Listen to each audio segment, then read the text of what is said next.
ప్రియ శ్రోతలు, మీ బైబిళ్ళు తెరవండి.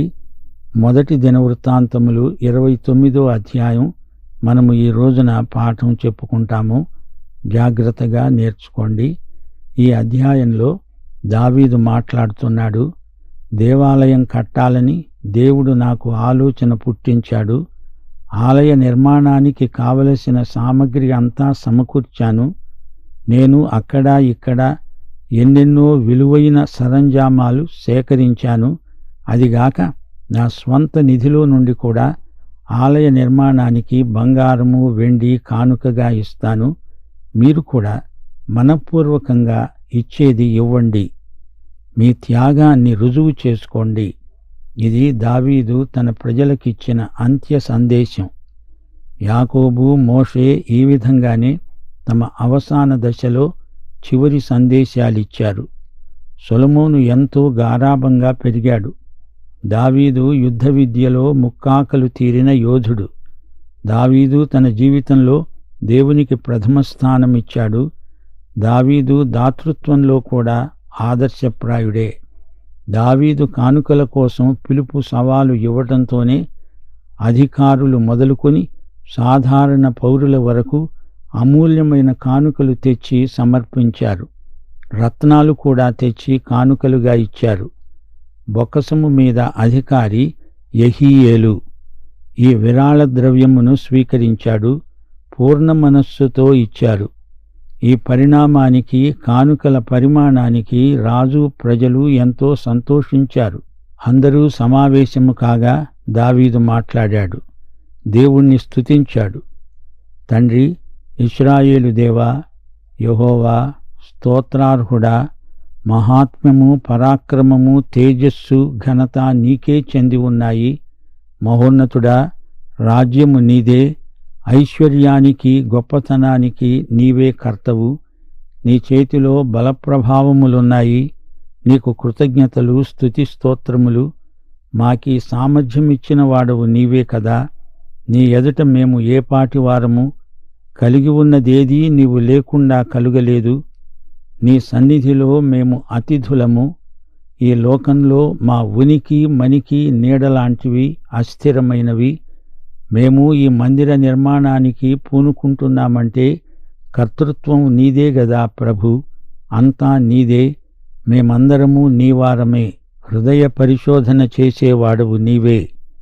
యథార్థవంతులను నీవు ప్రేమిస్తావు. అబ్రహాము, ఇస్సాకు, ఇశ్రాయేలు అనే మా పితరుల దేవా, ఈ ప్రజలు నీ ప్రజలు. వీరిని కాపాడు. వారి హృదయాన్ని నీకు అనుకూలపరుచుకో. నా కుమారుడైన సొలొమోనును ఆశీర్వదించు. ప్రార్థన ముగించిన తరువాత దావీదు అన్నాడు, మహాజనులారా, మీ దేవుడైన యెహోవాను స్తుతించండి. అంతటా సమాజకులందరూ తమ పితరుల దేవుడైన యెహోవాను స్తుతించి రాజు సమక్షంలో యెహోవాకు తలలు వంచి నమస్కారము చేసి సాష్టాంగపడ్డారు.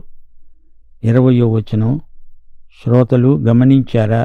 యేసు ప్రభు కొండమీది ప్రసంగంలో మాదిరి ప్రార్థన చేశాడు. అందులోని అంశాలే దావీదు ప్రార్థనలో ఉన్నాయి. నీ రాజ్యము వచ్చునుగాక. రాజ్యము దేవునిదే. పరలోకమందలి దేవుని చిత్తము ఈ లోకంలో నెరవేరాలి. యేసు రాజులకు రాజుగా వచ్చి తన రాజ్యం స్థాపించబోతున్నాడు. దావీదు రాబోయే రాజ్యాన్ని ముందుగా చూచి ప్రార్థిస్తున్నాడు. దావీదుకు ప్రవచనాత్మ ఉంది. మన దాతృత్వం దేవుని కృపే. 21వ వచనం. వారు యెహోవాకు బలులర్పించారు. అందరూ సంతోషంగా దేవుని సన్నిధిలో అన్నపానాలు పుచ్చుకొన్నారు. దావీదు కుమారుడైన సొలొమోనుకు రెండోసారి పట్టాభిషేకం జరిగింది. సాదోకును యాజకుడుగా అప్పుడే ప్రతిష్ఠించారు. ఆ రోజు నుండి సొలొమోను పరిపాలన మొదలైంది. దేవుడు సొలొమోనును ఎంతో ఘనపరిచాడు. ఏ రాజుకు ఎన్నడూ కలగని రాజ్య ప్రభావమును అతనికి ప్రసాదించాడు. 26వ వచనం. దావీదు 40 సంవత్సరాలు ఇశ్రాయేలును పరిపాలించాడు. హెబ్రోనులో 7 సంవత్సరాలు, యెరూషలేములో 33 సంవత్సరాలు పరిపాలించాడు. వయస్సులో బాగా పండిపోయి వృద్ధాప్యంలో దావీదు చనిపోయాడు. సొలొమోనుకు గత రాజ్య వైభవం వివరాలు రాసిన కాగితాలు అప్పగించబడ్డాయి. సమూయేలు, నాతాను, గాదు రచించిన చరిత్ర గ్రంథాలవి. దాతృత్వంలో దావీదు మనకందరికీ గొప్ప మాదిరి.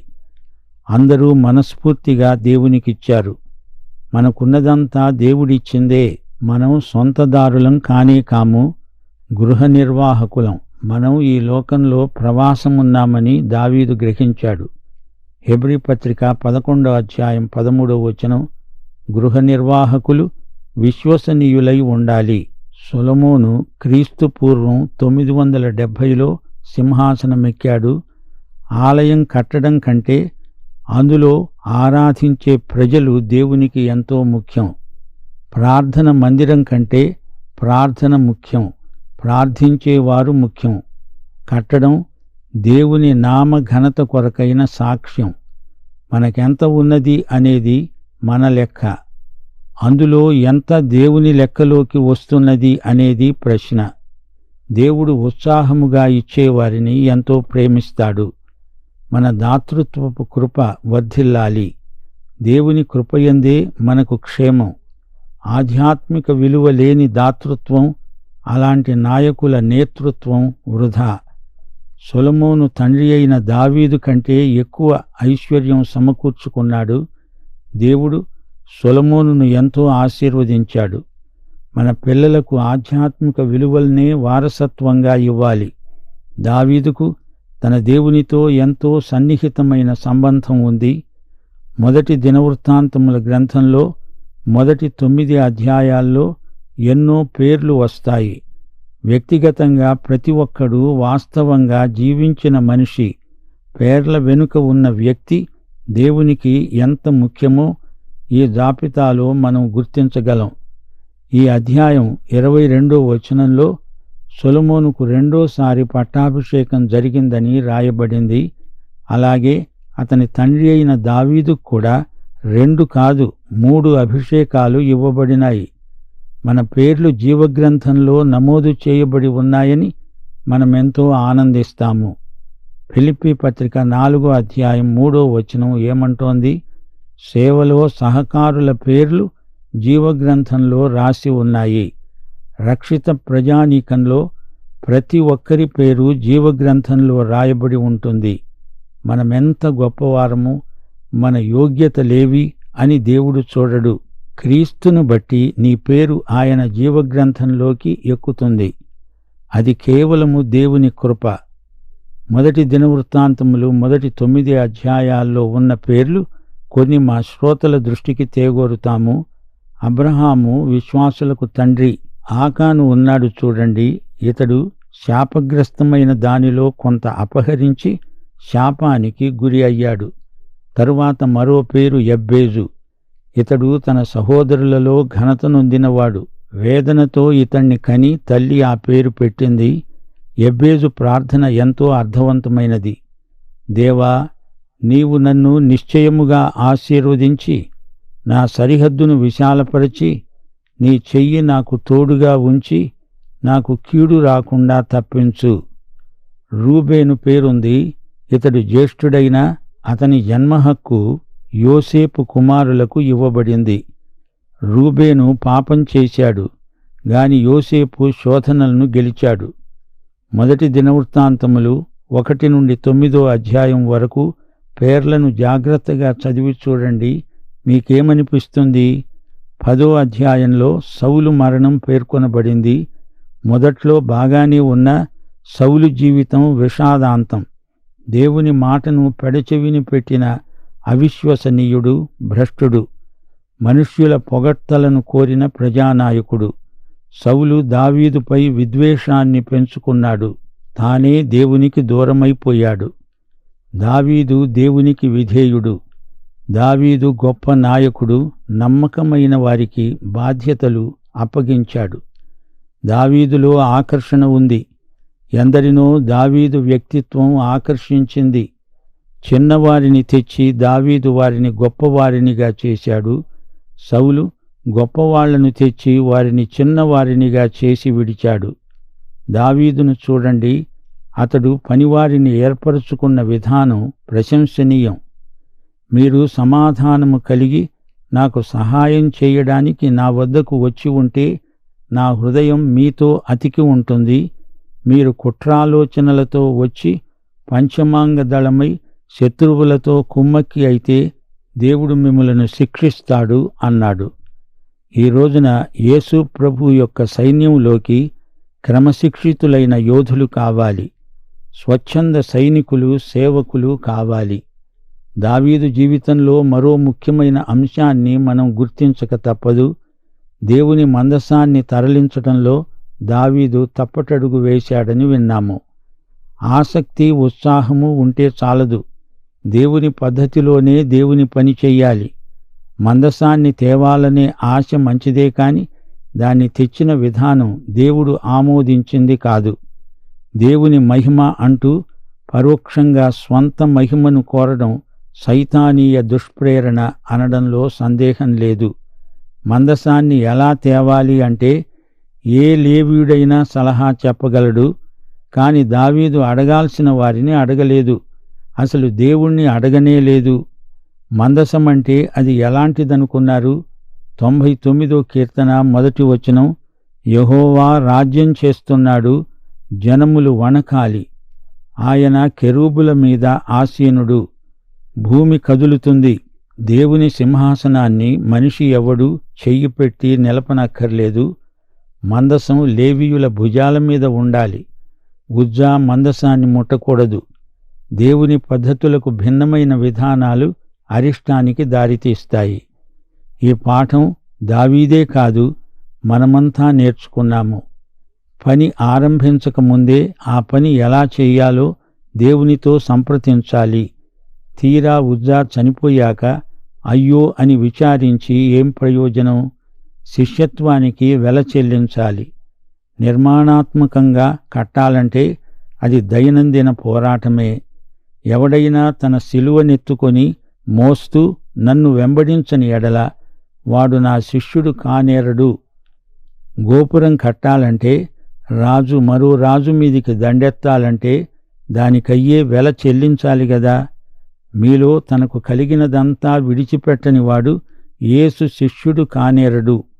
యెరూషలేము గుమ్మాలను మరమ్మతు చేసినప్పుడు అతని పనివారు ఎలా వ్యవహరించారో నెహెమ్యా జీవితంలో గమనించండి. ఒక చేతిలో పనిముట్టు, మరో చేతిలో ఆయుధం. గోడలు కట్టేవారు, బరువులు మోసేవారు, ఎత్తేవారు ఒక్కొక్కడు ఒక చేతితో పనిచేస్తూ మరో చేతితో ఆయుధం పట్టుకొని ఉన్నాడు. వాక్యానుసారంగా చేసిన పనిని మాత్రమే దేవుడు ఆశీర్వదిస్తాడు. 870 మంది లేవీయులకు దావీదు ఈ పనిని అప్పగించాడు. 100వ కీర్తన 2వ వచనం, దేవుని పని సంతోషంగా చెయ్యాలి. సంతోషంతో యెహోవాను సేవించండి. ఉత్సాహగానము చేస్తూ ఆయన సన్నిధికి రండి. దావీదు ఇదే విధంగా మందసాన్ని రాజధానికి తరలించాడు. తప్పిపోయిన కుమారుణ్ణి గురించి ప్రభువు ఉపమాన రీతిగా మాట్లాడాడు. పెద్ద కుమారుడు తండ్రి ఇంటనే ఉండి సేవ చేస్తున్నాడు గాని సంతోషంతో కాదు. తండ్రి సంతోషిస్తూ ఉంటే వాడు ఏడుస్తాడు. తండ్రి దుఃఖిస్తూ ఉంటే వాడు సంతోషిస్తాడు. శ్రోతలు వింటున్నారా? దేవుని సేవ త్యాగాన్ని కోరుతుంది. చౌకబారు సేవ శక్తిహీనమైంది. అది అనర్థదాయకం. దేవుని సేవ ఆత్మయందు తీవ్రత గలవారే చేయగలరు. ఉద్రేకము లేని సేవ నిస్సారమై నీరసించి నీరుగారిపోతుంది. దావీదు పర్యవేక్షణలో ప్రతిదినము గానం, ప్రతిగానాలు, స్తుతి స్తోత్రములు సమర్పించబడడం గొప్ప ఆకర్షణ. దావీదు రాసిన కీర్తనలు 2, 96వ కీర్తన, 105వ కీర్తన. ఈ 2 రచనలు ఆరాధన చైతన్యాన్ని కలిగించే మచ్చుతునకలు. యెహోవా మీద కొత్త కీర్తన పాడండి. యెహోవా నామమునకు తగిన మహిమ ఆయనకు ఆరోపించండి. పరిశుద్ధాలంకారములు ధరించుకొని యెహోవాకు నమస్కారము చేయండి. యెహోవాను వెదికేవాడు హృదయమందు సంతోషించునుగాక. 1 దినవృత్తాంతములు 16వ అధ్యాయం 34వ వచనం మనం జ్ఞాపకం ఉంచుకోవలసిన వచనం. యెహోవా దయాళుడు, ఆయన కృప నిరంతరము ఉంటుంది. ఆయనను స్తుతించండి. ప్రియ శ్రోతలు, ఆరాధించండి. ఆరాధనలోని దేవుని పరిశుద్ధత మన మనస్సాక్షిని బ్రతికిస్తుంది. దేవుని సత్యం మన మనస్సును పోషిస్తుంది. దేవుని సౌందర్యం మన ఊహలను కడిగి శుద్ధి చేస్తుంది. దేవుని ప్రేమ మన హృదయాలను తెరుస్తుంది. దేవుని చిత్తానికి మన చిత్తమును అంకితం చేసేదే ఆరాధన. ఈ గ్రంథంలో నాతాను ప్రవక్త ఏ విధంగా దావీదు రాజును ప్రోత్సహించింది చెప్పబడింది. ఆమోసు గ్రంథం 3వ అధ్యాయం 7వ వచనం, తన సేవకులైన ప్రవక్తలను తాను సంకల్పించిన దానిని బయలుపరచకుండా ప్రభువైన యెహోవా ఏమీ చెయ్యడు. దావీదు దేవుని సేవకుడు అని ఈ గ్రంథంలో పలుమార్లు పేర్కొనబడింది. దేవుని వాగ్దానాలను దావీదు స్వతంత్రించుకొనడంలో మేటి. యుద్ధరంగం నుండి దేవాలయం వరకు దేవుడు దావీదును తన వెలుగుతో ఆవరించాడు. తన ప్రేమతో కౌగిలించుకున్నాడు. తన శక్తితో కాపాడాడు. తన సన్నిధితో పైనుండి కనిపెట్టి చూచాడు. 1 కొరింథీ 13వ అధ్యాయం 5వ వచనం, ప్రేమ అమర్యాదగా నడువదు, స్వప్రయోజనమును విచారించుకొనదు, త్వరగా కోపపడదు, అపకారమును మనసులో ఉంచుకొనదు. సోదరీ సోదరులారా, వింటున్నారా? 1 దినవృత్తాంతములు 28వ అధ్యాయం 9-10 వచనాలు. దావీదు ఒక తండ్రిగా సొలొమోనుకు బోధించిన హితవాక్యం మనకందరికీ విలువైన సందేశం. ప్రతి క్రైస్తవ తల్లి తండ్రి ఈ సందేశాన్ని తమ పిల్లలకు అందించడం వారికెంతో శ్రేయస్కరం. వ్యక్తిగతంగా దేవుణ్ణి ఎరిగి ఉండాలి. దేవుని ఆజ్ఞ మేరకు జీవించాలి. పవిత్ర హృదయంతో దేవుణ్ణి ఆరాధించాలి. ఇష్టపూర్వకంగా మనస్ఫూర్తిగా దేవుణ్ణి సేవించాలి. దేవునికి విశ్వసనీయుడివై జీవించు, నిరుత్సాహపడవద్దు. శ్రోతలు, ఈ పాఠం ముగింపులో కొన్ని అమూల్య సత్యాలను మనం జ్ఞాపకం ఉంచుకోవాలి. బైబిలులోని పేర్లు మనకు ఎంతో అర్థవంతమైనవి. కొన్ని పేర్లు మన జ్ఞాపకాలలో అలా నిలిచిపోయాయి. దేవుని జీవగ్రంథంలో నీ పేరు నా పేరు ఉందా? ఉంది గనుక ఆనందించాలి. ఆరాధన మన ఆత్మకు ఆనందం, ఆరోగ్యం. ఆత్మతో సత్యముతో దేవుణ్ణి ఆరాధించే ప్రజలకు ఒక ప్రత్యేక స్థలమని, గుడి అని మితులు లేవు. ఎప్పుడైనా ఎక్కడైనా దేవుణ్ణి ఆరాధించగలము. శత్రువుల పట్ల కూడా మహాప్రేమ వైఖరి కలిగి ఉండాలి. అపకారాన్ని మనసులో ఉంచుకోకూడదు. సంతోషంతో సేవ చెయ్యాలి. దావీదు మందసాన్ని తెచ్చేటప్పుడు అధికానందంతో పరవశించిపోయాడు. దావీదు వ్యవహార దక్షత దేవుడిచ్చిన వరమే. ఒక చేత్తో యుద్ధాయుధం, మరో చేత్తో పని. నెహెమ్యా పరిచర్య ఇదే. మనం కూడా ఆధ్యాత్మిక యుద్ధాయుధం ఒక చేత్తో, మరో చేత్తో దేవుని సంఘ నిర్మాణం జరిగించాలి, కొనసాగించాలి. ప్రియశ్రోతలు, 1 దినవృత్తాంతముల గ్రంథంలో 29వ అధ్యాయం చిట్ట చివరి అధ్యాయం. ఈ అధ్యాయం 2వ వచనంలో దావీదు దేవుని ఆలయానికి కావలసిన సరుకంతా సమకూర్చగా తాను ఆలయం నిర్మించకూడదని దేవుడు చెప్పినా నిస్వార్థంగా అదంతా సొలొమోనుకు అప్పగించాడు. దేవుని నిర్ణయానికి తల ఒగ్గాడు. 9వ వచనంలో వారు పూర్ణ మనస్సుతో ఇచ్చారు.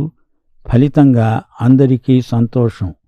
17వ వచనం, దావీదు యథార్థ హృదయము గలవాడు, ప్రజలు కూడా మనఃపూర్వకంగా సహకరిస్తున్నారు.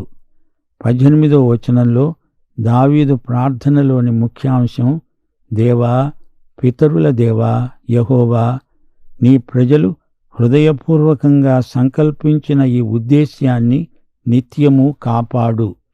వారి హృదయములను నీకు అనుకూలపరచుకో.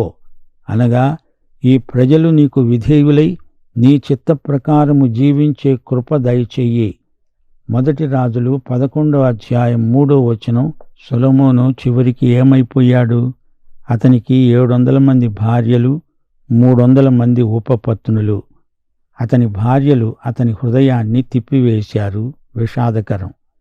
సామెతలు 4వ అధ్యాయం 23వ వచనంలో సొలొమోనే ఏమి రాశాడు? నీ హృదయములో నుండి జీవధారలు బయలుదేరుతాయి. కాబట్టి అన్నిటికంటే ముఖ్యంగా నీ హృదయమును భద్రంగా కాపాడుకో. దావీదు మాటల్లో చెప్పాలంటే దేవుడు గొప్పవాడు, మహిమ పొందడానికి ఆయనే అర్హుడు. దేవుడు మనకు ఎంతో ఇచ్చాడు. జీవితం క్షణభంగురం. 1 యోహాను 2:17 ఈ గ్రంథాన్ని ముగించగోరుతాము. లోకము దాని ఆశ గతించిపోతాయి. దేవుని చిత్తమును జరిగించేవాడే నిరంతరము నిలుస్తాడు. ప్రియశ్రోత, నీవు రక్షించబడ్డావా? పాఠం ఇంతటితో సమాప్తం.